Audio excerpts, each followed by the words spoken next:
toujours en grâce. Le bon Dieu permette que nous en présence pour nous exercer un quelconque ministère pour sa gloire. On va essayer ça, rappeler nous tout ça que nous avons fait dans le ministère de Dieu. Et depuis à soir, pendant tout le temps que nous allons faire une action de grâce là, et c'est jusqu'au retour de Christ, tout relève de la grâce, n'est-ce pas? Tout ça qu'on fait, c'est la grâce. Donc, à soir, dans le texte que frère saute lire, nous allons faire un exercice, étant donné que tout relève de la grâce, ensemble, nous allons identifier quelques bienfaits de la grâce. Nous passons un petit temps là-dedans, il y a des technicalités nous fait ressortir pour notre édification. Donc, c'est toujours dans Éphésiens, chapitre 1er. Chapitre 1er, c'est le texte que nous avons considéré pour nous capables de faire réflexion à soi. Nous connaissons que, et en fait, l'épître aux Éphésiens, c'est Paul qui t'a écrit, n'est-ce pas? C'est Paul qui t'a écrit l'épître. Il fait son ville, n'est-ce pas, dans Grèce. Donc, bon Dieu t'a utilisé serviteur au 1er siècle. Là. Donc, généralement, nous connaissons que l'épître aux Éphésiens, c'est un livre qui est écrit aux environs de l'année 60, n'est-ce pas? Au 1er siècle. Là. On était adressé ces révélations-là à l'Église. Et nous voyons que même parole, ça y observe nous aujourd'hui, et il a toujours observé nous, parce que parole, bon Dieu, pas changé, n'est-ce pas? Donc, en un terme utilisé, c'est à la louange de sa gloire. À la louange de sa gloire, mais il y a d'autres versions qui rendent c'est pour célébrer la gloire. Pour célébrer la gloire. Donc, il y a plusieurs versions qui ont plusieurs manières pour capable comprendre le thème, et donc, les mieux pour nous, n'est-ce pas? Donc, à soi, ensemble, nous allons identifier quelques bienfaits de la grâce de Dieu. Et sans doute, nous avons considéré trois à soi. Nous regardons pour nous à partir du verset 4 et verset 5. Premier bienfait, ce sont des actes souverains de la part de Dieu. C'est le premier bienfait de la grâce de Dieu, des actes souverains de la part de Dieu. Tout ce que Dieu fait dans les lieux célestes, tout ce que Dieu décide pour notre bien, pour le bien de l'Église, tout cela relève de sa grâce. Si Dieu ne décrétait pas d'abord sa grâce, Dieu n'aurait absolument rien pour nous, n'est-ce pas? C'est important. Bon Dieu a fait tout, c'est dans le cadre de la grâce, n'est-ce pas? Donc, des actes souverains de la part de Dieu, ça a prouvé que au verset 4, le premier acte là, nous gagnons, c'est l'élection avant la fondation du monde.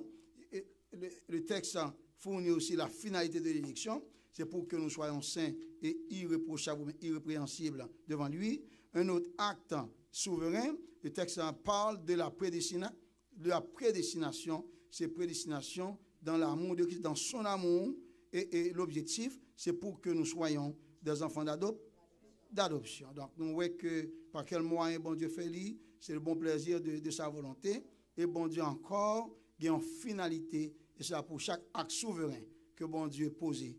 Bon Dieu a une finalité, là-dedans, chers amis. Donc, ma petite attention, là, on a parlé du fait que Dieu a posé des actes souverains. Là, nous mettons l'accent sur l'élection et la prédestination. Par quel moyen? Le texte dit, c'est selon le bon plaisir de sa volonté. Ça, c'est une expression pour ne pas passer sous lui à pieds joints. Bon Dieu fait lui selon le bon plaisir de sa volonté. Qu'est-ce que ça veut dire? Donc, Dieu, il n'a pas été contraint, n'est-ce pas? Il le fait selon le bon plaisir de sa volonté.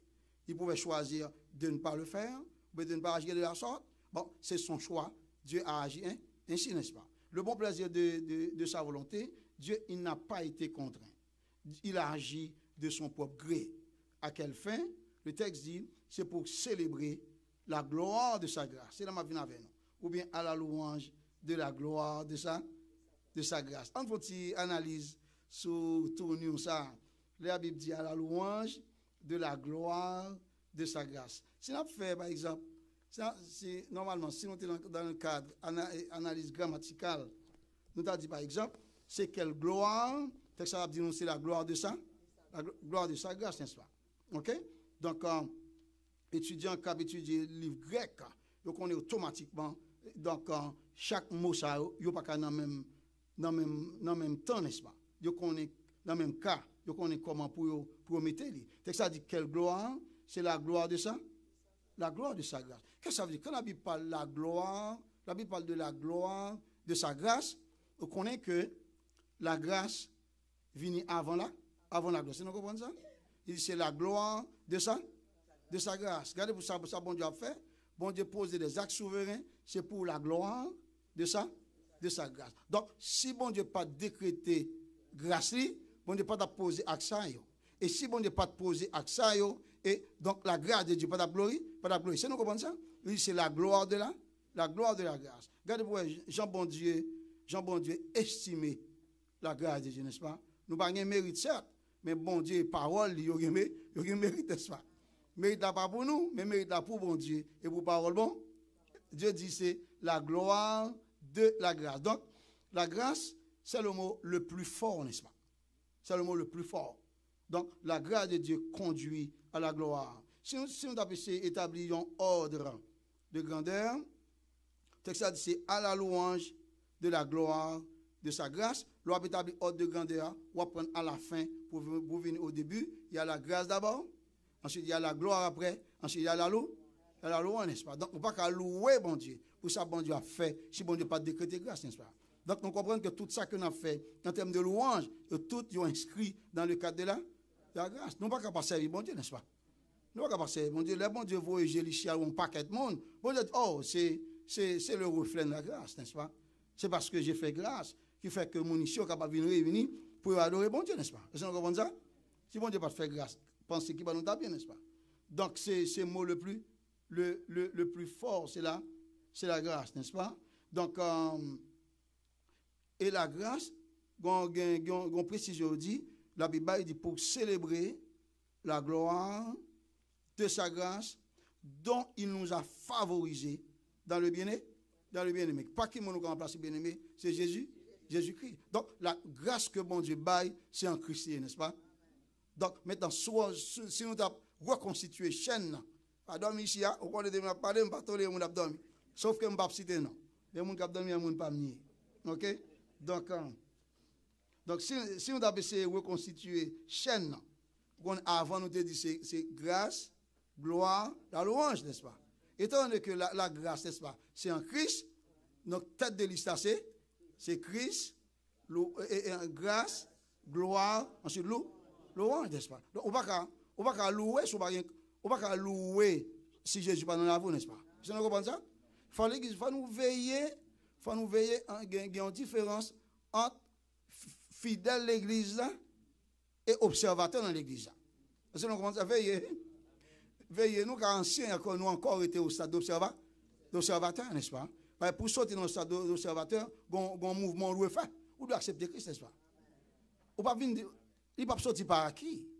Ça fait même petit monde qui fait dans la famille chrétienne, ils prennent ou libre parce que nous-mêmes croyants, nous-mêmes parents, nous sommes croyants, n'est-ce pas? Nous sommes sanctifiés à cause de nous, n'est-ce pas? Mais là, pour arriver à ce moment où il y a l'argent, il faut accepter Jésus peut-être pas, n'est-ce pas? Dieu n'est pas seulement le Dieu d'Abraham. Abraham parle de Dieu d'Isaac et parle aussi de Dieu de Jacob. C'est un Dieu intergénérationnel. C'est important, n'est-ce pas? Bon Dieu, pas seulement pour nous, nous devons rassurer que Timoun nous, il est pour bon.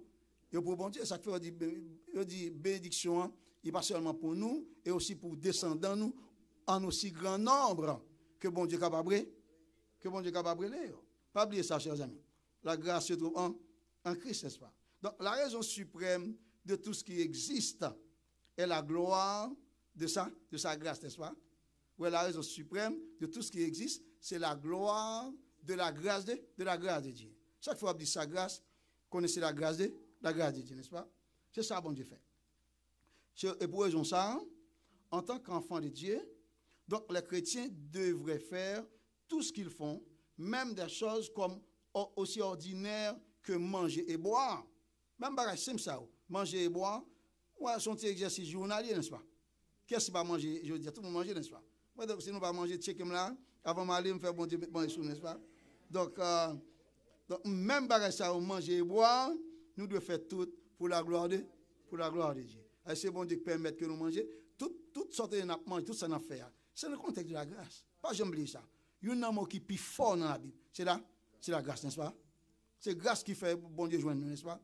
C'est grâce qui fait Jésus-Christ venir. C'est grâce qui fait Christ mourir. C'est grâce qui fait l'Église instituée. C'est grâce qui fait que Jésus a venu chercher nous. Le mot fort, c'est là. C'est la grâce, pas oublier, n'est-ce pas? Pas oublier. Écrit la grâce très fort dans le cœur. Donc, premier bienfait que nous avons, c'est des actes souverains de la part de Dieu.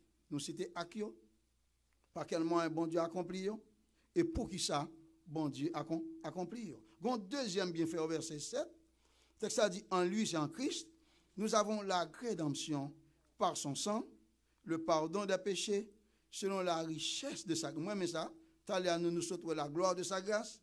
Mais comme mot qui intéresse encore, c'est la richesse de sa grâce. Moi, ça intéresse. Et cet exercice, ça, on a fait ça. Sinon, tout ça, dit là, c'est bagaille. Nous tendez déjà, n'est-ce pas?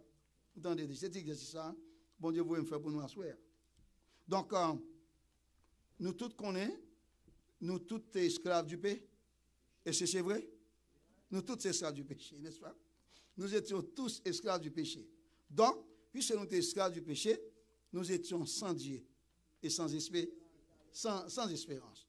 Donc, pour nous rapprocher de Dieu, donc pour nous capables de réconcilier, pour bon Dieu réconcilier nous à tête li, selon Romains 5, verset 10, 2 Corinthiens 5, 10 à 18, ça bon Dieu fait.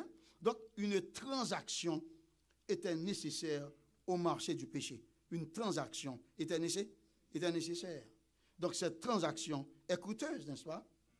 Et le coût, la Bible dit, nous avons la rédemption par son sang. Donc, cette transaction, il n'y a pas l'autre nom, c'est la rédemption. Et le prix, le coût, c'est le sang de Christ, n'est-ce pas? C'est le sang de Christ. Donc, c'est prix ça, bon Dieu fait Jésus-Christ payer pour être capable de réconcilier nous ensemble avec lui. Et ça fait, il dit, mais comment bon Dieu est capable juste dans le contexte de la grâce? Il fait. En même temps, il pardonne les pécheurs, mais il exige un prix pour justifier qui satisfait. Effectivement, Christ mourit, n'est-ce pas? Sans effusion de sang, il y a un point de pardon. Christ mourit, effectivement. Donc, la justice de Dieu est satisfaite. Et bon Dieu fait grâce. Mais bon Dieu n'est pas puni pour peut-être parler. C'est donc on va dire. C'est ça bon Dieu fait, n'est-ce pas? Il fait petite divine mourir. Et puis, Jean bon Dieu fait là. On voit extraordinaire. Christ c'était l'agneau. Christ c'est l'agneau pour effacer le péché. Et cela dès avant la fondation du. Et selon ouais, le monde peut quand même exister même. Dans le conseil trinitaire, bon Dieu qui a décidé Christ, dans le plan de Dieu, dans la pensée de Christ, il connaît que Jésus est mort. Jésus est mort bien avant le monde. Bien avant le monde commence. Parce que Christ était l'agneau mis à part, n'est-ce pas? Depuis un agneau, c'est un animal qui conduit à la bouche. Depuis un agneau, pas la vie, n'est-ce pas? Il doit mourir, n'est-ce pas? Et ça, bon Dieu fait, n'est-ce pas? Comment on va dire la capitale, nous tout à l'heure, n'est-ce pas? Priez pour ne pas oublier, parce que c'est écrit. Priez pour ne pas oublier, n'est-ce pas? Donc nous comprenons que la rédemption a été rendue possible. Le texte dit c'est selon la richesse de sa grâce. Vous comprenez ça? Dieu, donc, il a posé des actes souverains selon sa grâce. Maintenant, la rédemption a été rendue possible. Sa rédemption, rédemption, c'est prix que bon Dieu payait à travers petit lit pour le capable de délivrer nous, n'est-ce pas, du péché, n'est-ce pas, pour libérer nous de la condamnation du péché. Ok? Donc, le texte a dit que la rédemption a été rendue possible selon la richesse de sa grâce, Éphésiens 1er, verset 7. Mais quelle richesse encore? C'est la richesse de sa grâce. Donc, ouais que on ne saurait parler de richesse si nous ne pas parler de grâce. Hein? Donc, c'est la grâce qui conduit à la richesse. Il est important pour nous capables de comprendre la richesse, ça. Pas nécessairement, et bien l'argent, on a parlé là, pour nous capables de comprendre, texte ça, nous tourne avec nous dans 2 Corinthiens 8, verset 9. Pour nous capables de comprendre, ça, on a parlé de richesse que l'on a parlé là. 2 Corinthiens 8, le verset 9. Voilà. On va expliquer nous la richesse que Paul utilisait dans 2 Corinthiens, il utilise encore dans Éphésiens. 2 Corinthiens 8, le verset 9. On nous lit ensemble. Il dit, car.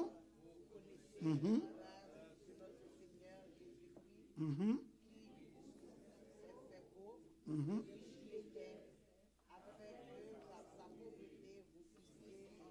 Nous conseillons ici à nous, donc le principe de bien lire s'impose. On reprend, et verset 9, on commence dans vous connaissez. Ensemble. Vous connaissez la grâce de notre Seigneur Jésus-Christ, qui pour vous s'est fait pauvre, de riche qu'il était, afin que par sa pauvreté, vous fussiez enrichis, n'est-ce pas? Très bien. Ouais, il commençait la grâce de notre Seigneur Jésus.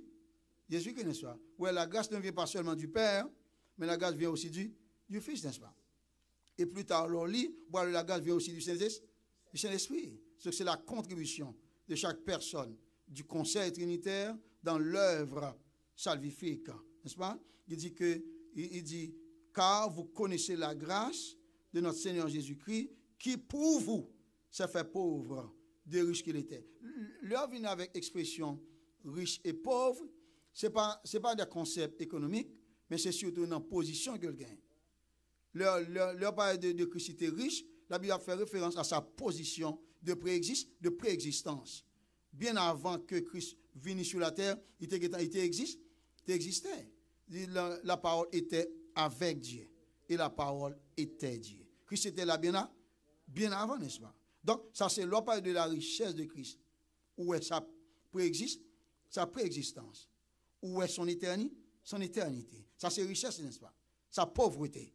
Et elle a décidé volontairement pour le dépouiller de certains attributs divins. Mais jamais de la gloire. Donc, le Christ qui salvini, donc Christ est dépouillé de la gloire, mais non pas de sa divinité. Très bien. Donc, qui ça Christ fait? Le pauvre là, c'est le Christ venu incarné, n'est-ce pas? Il vient pour une position de bassesse. Il vient descendre plus bas que nous-mêmes là. Christ fait plus bas penser nous, n'est-ce pas? Qui mon a fait dans pas bête? Comment mon a fait dans pas bête ici? Non, pas monde comme ça, n'est-ce pas? Non, tandis que bon Dieu, tout bagaille pour bon Dieu lié, il fait petit, il fait non côté bête retient, n'est-ce pas? Son bagaille pour prouver que bon Dieu descend ni bas, lui rend la grâce accessible même à monde qui pas jamais espérer joindre, n'est-ce pas? Et ça qu'il fait, il dit de riche, il dit de riche qu'il était. Donc, il s'est fait pauvre pour qu'à travers sa pauvreté, nous fussions enrichis. Il ne doit pas être d'enrichissement, nous. C'est salut que bon Dieu bat. Réconciliation que nous gagnons avec bon Dieu. Unité que nous gagnons avec bon Dieu. Donc, il lui a parlé de la richesse de sa grâce. Regardez pour nous, qui sacrifice, qui prie Jésus paye, n'est-ce pas? Côté le hier pour le descendre jusqu'ici. Il va seulement fait ici. Il a humilié sur la terre, n'est-ce pas? Il a craché dans la figure. Yo bat li, yo mette couronne de pins sur tête. Il blessait pour nous, n'est-ce pas? Il blessait pour nous.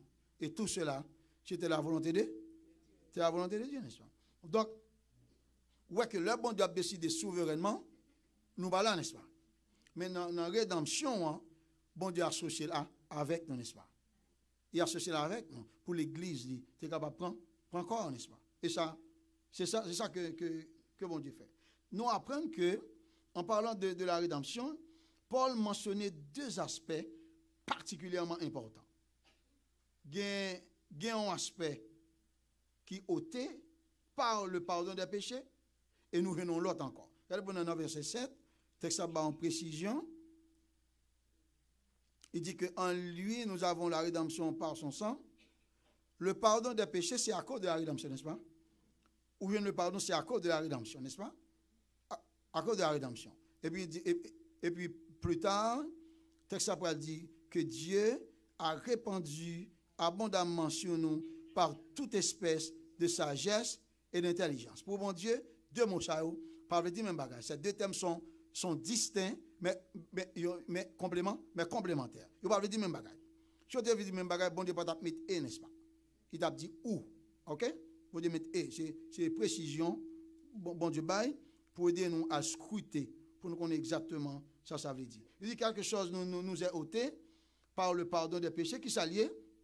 C'est pas l'autre bagaille qui c'est notre condamnation. Là nous jouons pardon, ça veut dire nous capables de dire que même si nous connaissons nous condamner, dit nous retire pas ça dans bouche nous même qu'accepter Christ pas une condamnation pour nous ne remet ça va pas. Et Haïti me sorti moi pas l'écran pas jouer ça hein. Donc le pardon de Dieu est infini, n'est-ce pas? C'est important. Le pardon de Dieu est infini. À partir du moment où péché a accepté Christ, bon Dieu pardonne-lui indéfiniment. Ou pardonner, n'est-ce pas? Pas de condamnation, pas de péché capable de condamner. D'ailleurs, bon Dieu est en payé pour y aller, n'est-ce pas? Pas oublier, nous aurons à répondre, certes, pour nos actes personnels de péché. Dieu aussi répondrait par des châtiments pour le capable de châtier nous, n'est-ce pas? Mais condamnation n'a pas existé pour petit bon Dieu, n'est-ce pas? Pour accepter le Seigneur. Donc le pardon est infini. Il emporte, c'est Dieu, il emporte nos péchés aux confins de l'infini éternel. On ne mérite pas le pardon qu'on reçoit en Jésus-Christ. Est-ce que nous méritons pardon? Non. On dit tout ça qui vient de la grâce, c'est une faveur imméritée. Shelben a fait ou pas? Chantez bien dans l'église. L'équipe de louange a chanté extrêmement bien. Dirigeant extrêmement bien. Intercesseur tellement bien. Tout le monde fait pas extraordinaire. Il n'y a aucun monde ici qui mérite. Il n'y a aucun monde sur la tête qui mérite. Tout ça, bon Dieu fait, c'est pour gloire. C'est pour gloire, mon Dieu. Tout ça, bon Dieu fait dans le cadre de la grâce. C'est seul bon Dieu qui est important. C'est instrument nous. On l'a cherché, nous va venir nous là. Si Jésus vient, n'a pas mis les vivants. Nous ne pouvons pas l'autre, on a continué le travail là. C'est ça que dans 15 jours, ça, bon Dieu a fait nous. Pas mettre tête, nous, c'est nous qui mettons. C'est ouvrier, nous. Peu importe titre, nous c'est ouvrier. Nous comprenons? Boss là, c'est l'éternel.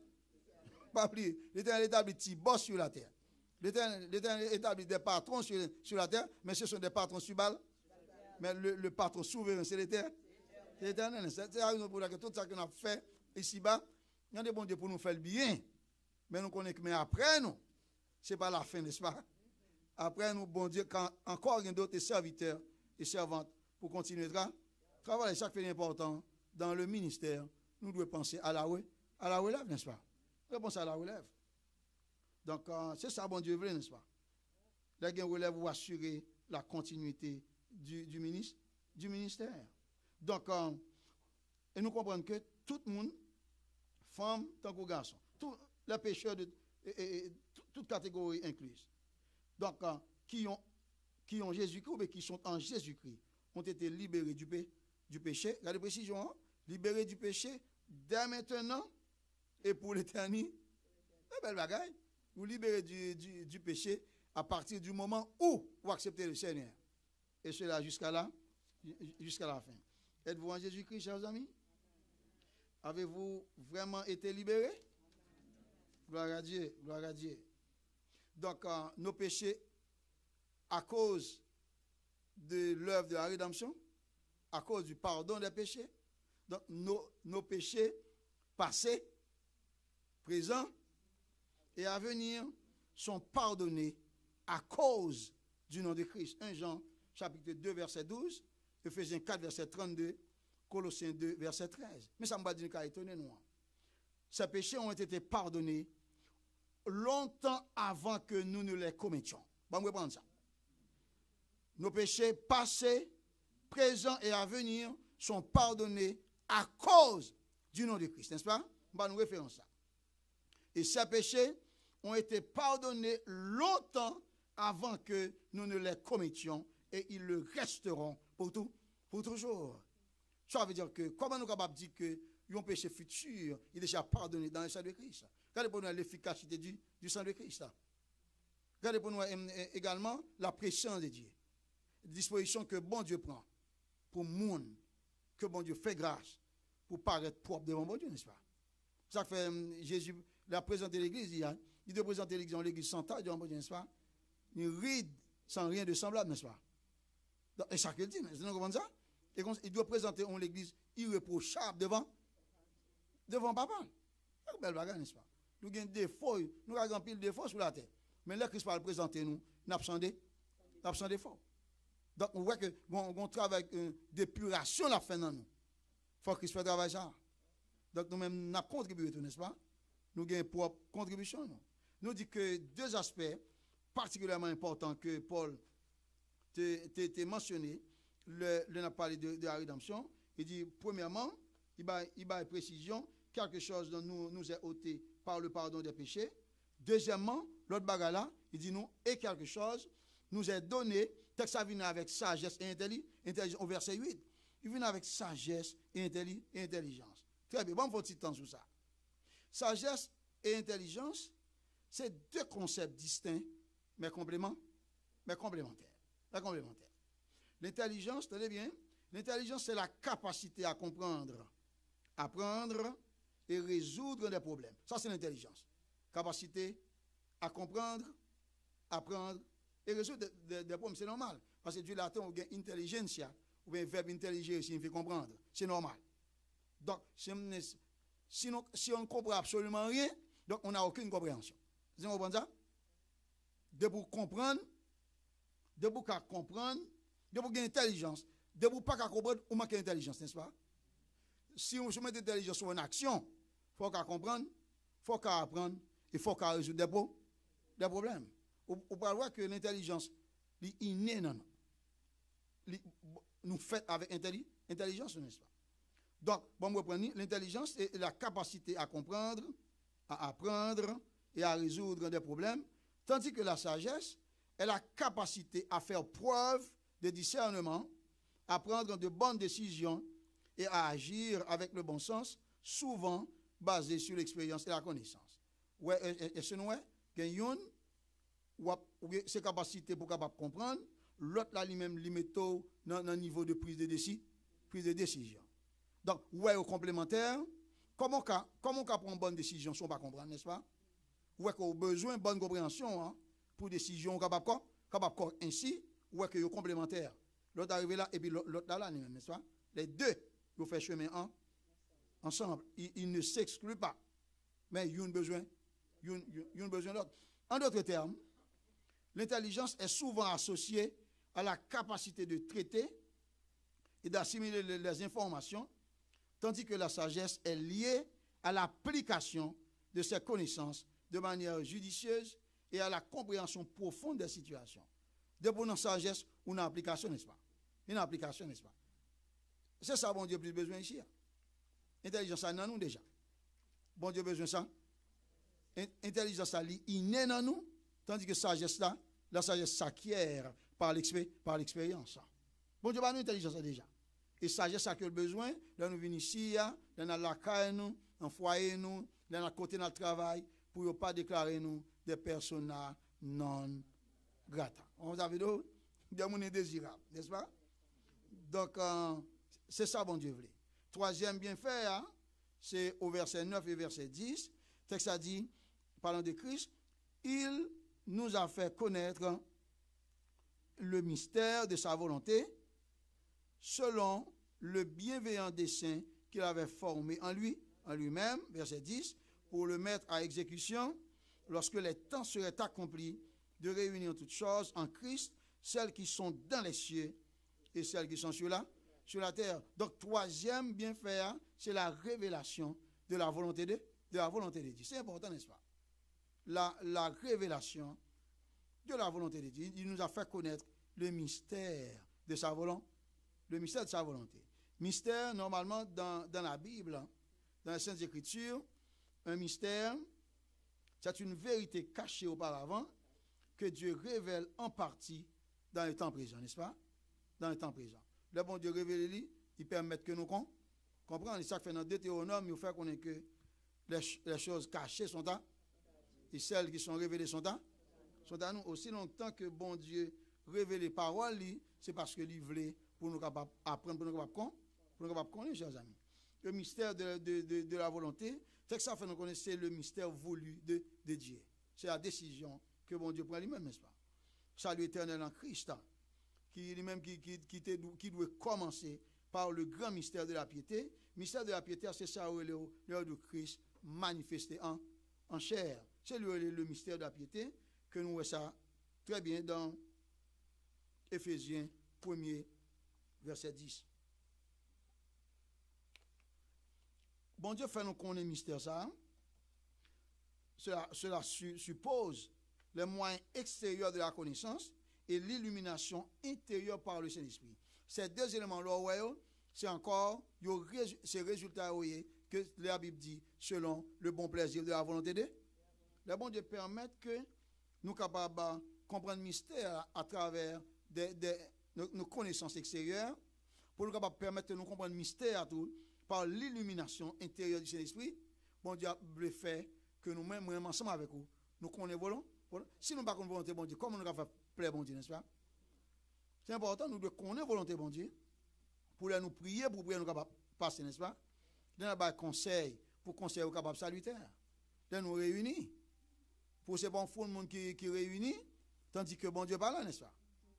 Là nous réunir, nous avons besoin seulement rassurer nous que bon Dieu devant nous, bon Dieu là, et tout ça que nous avons fait, nous devons faire pour la gloire de Dieu. Frères et sœurs bien-aimés, et cet acte de la bienveillance divine était comme tout le reste, résolu auparavant en lui-même, sans aucun égard au mérite de l'homme pécheur, selon 2 Timothée 1er verset 9. On fait un petit rappel avec nous. À ce moment, nous avons étudié ensemble les bienfaits de la grâce, nous, 3. Pour les bienfaits, ce sont des actes souverains de la part de Dieu. Deuxième bienfait, nous parlons de la rédemption. Et troisième bienfait, nous, ensemble, c'est la révélation de la volonté de Dieu. Si nous ne pas bénis, et pas faute éternelle. Bon Dieu béni.